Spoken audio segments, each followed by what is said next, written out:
So I just thought I would give a few examples of how some of these limiting beliefs and stories can show up and manifest in our lives.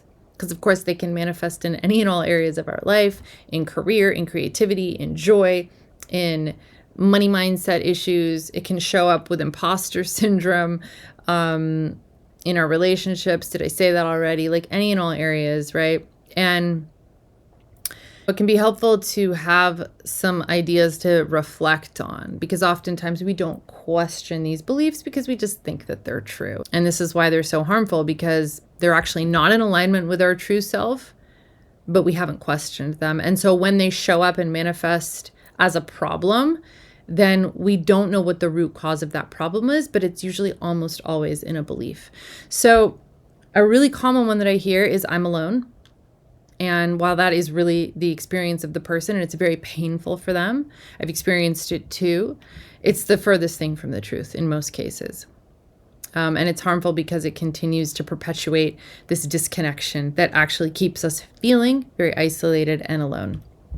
The idea that it's hard, there's so much paradox in this idea and this limitation that something's hard. Because actually, how can it be hard if you're not doing it? What's hard is that you're not doing it. Okay. But if you were to actually do it, you would get better at it, and then it would no longer be hard, because as humans, we do better with practice. Same thing with I'm not good at something. We have these judgments on our gifts and on our abilities, but how are you ever going to be good at something? It's a limitation, because the belief in buying into this idea that I'm not good at something prevents you from doing it and getting good at it oftentimes. So you can see how these show up and they actually make no sense, but we come into these beliefs. Oh my gosh, a really common one is I'm too old, or I'm not enough of something. I'm not blank enough, right? And it's like, who made that decision? Like, who made you God over what you're enough of or not? Like, you are what you are. You're actually a complete package that you came in as. And this idea that we're not enough or that we're inadequate in some ways is really a false belief, and it's based off of most likely projections of other people and our experiences. We can adopt fears, and obviously all these beliefs and ideas about systems, about relationships, like we learn those from our early attachments through what we witness, through what was modeled. Scarcity mentality, it can show up big time there with money mindset issues like I mentioned. Let's see, what else? What about I'm too much? I'm too something. Like, yeah, you might have been too much. I have a friend, a 12-step friend recently who said, I'm a 16-ounce pour, and like they might only have an 8-ounce glass. Well, that doesn't mean you're too much. It means that's just not your person, or they don't have capacity for you.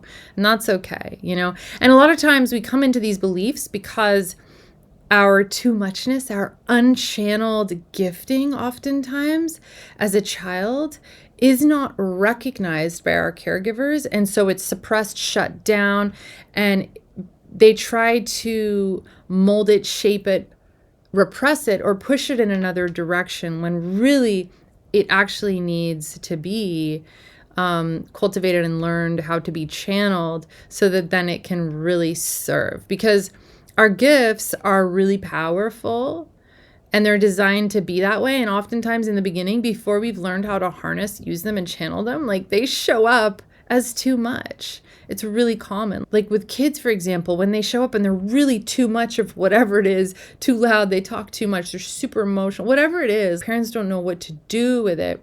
But these things that show up that are really prevalent in our children's nature are actually breadcrumbs to really follow and see how they can actually be supported and cultivated, whatever that is. I mean, it can be really confusing as a parent because, it can look like behavioral issues too sometimes. Anyways, those are just a few off the top of my head. Thank you for tuning in to the May Be Mindful podcast. If you enjoyed today's episode, don't forget to subscribe and leave us a review. Your feedback helps us grow and improve. For more information, resources, and exclusive content, visit our website at maybemindful.com, or go ahead and follow us over on Instagram at maybemindful. If you enjoyed this week's episode, please give me a follow, screenshot the episode, and go ahead and tag me until next week when I bring you another thought-provoking and inspiring topic. Until then,